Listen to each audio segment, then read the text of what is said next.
कभी किसी ने कहा था कि कुछ ताले कभी नहीं खुलने चाहिए और कुछ राज हमेशा दफन ही रहने चाहिए। नमस्कार दोस्तों, आप सुन रहे हैं सुनील श्रीवास्तव डरावनी हवेली हिंदी स्टोरी, एक ऐसा YouTube चैनल जहां हर रात कोई दरवाजा खटकता है, हर कहानी के साथ कोई परछाई जिंदा हो जाती है।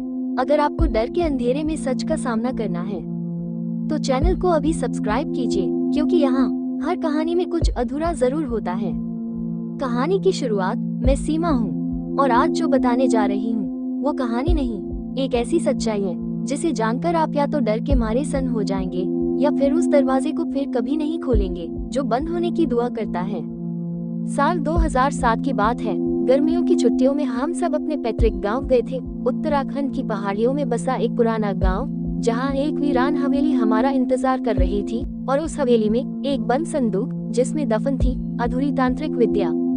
हमारा पैतृक घर उत्तराखंड के एक छोटे से गांव में है। सालों पुराना वो मकान जहां अब कोई नहीं रहता, लेकिन एक वक्त था जब वहां हमारी पूरी फैमिली गर्मियों की छुट्टियां बिताने जाती थी। मेरे नाना जी एक पुराने तांत्रिक थे, पर उन्होंने मरते वक्त कुछ ऐसा छोड़ दिया था जो आज तक हमारे परिवार को चैन से जीने नहीं दे रहा। नाना जी ने अपने कमरे में एक लोहे का संदूक बंद कर रखा था और सख्त हिदायत दी थी कि कोई उसे न खोले।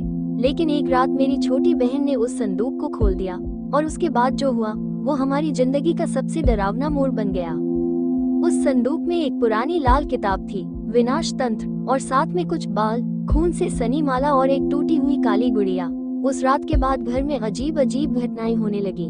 रात को कोई दरवाजा खटखटाता, दीवारों पर उभरे अंधेरे साए दिखते, और सबसे खौफनाक, मेरी बहन की आंखें रात में लाल हो जाती और वो संस्कृत जैसी किसी अनजानी भाषा में बड़बड़ाने लगती।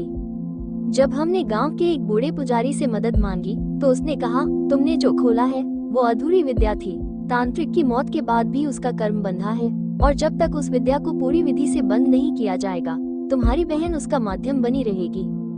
हमने वो सब किया जो पुजारी ने कहा, लेकिन आखिरी रात को जब विद्या बांधने की अंतिम प्रक्रिया चल रही थी, तब जो नजर आया वो आज भी मेरी आंखों के सामने घूमता है। नाना जी की आत्मा, हड्डियों सी सफेद, आंखों से बहता खून और हाथ में वही तंत्र की माला। उन्होंने कहा, इस विद्या को छेड़ने वाले को मैं कभी नहीं छोड़ता। आज वो घर वीरान है। बहन की हालत सुधर गई, लेकिन वो आज भी चुप रहती है, कुछ बोलती नहीं, और वो संदूक अब भी वहीं बंद पड़ा है, पर कोई उसे देखने की हिम्मत नहीं करता। अगर आपको रियल हॉरर स्टोरीज पसंद हैं, तो इस दिल दहला देने वाली कहानी को जरूर सुने। सब्सक्राइब करें हमारे चैनल सुनील श्रीवास्तव डरावनी हवेली हिंदी स्टोरी को, जहां डर की हर गली आपको किसी न किसी रहस्य में ले जाएगी। अगली बार फिर मिलूंगी, तब तक के लिए बाय बाय, टेक केयर। हाँ, और बंद दरवाजे से होशियार रहिए।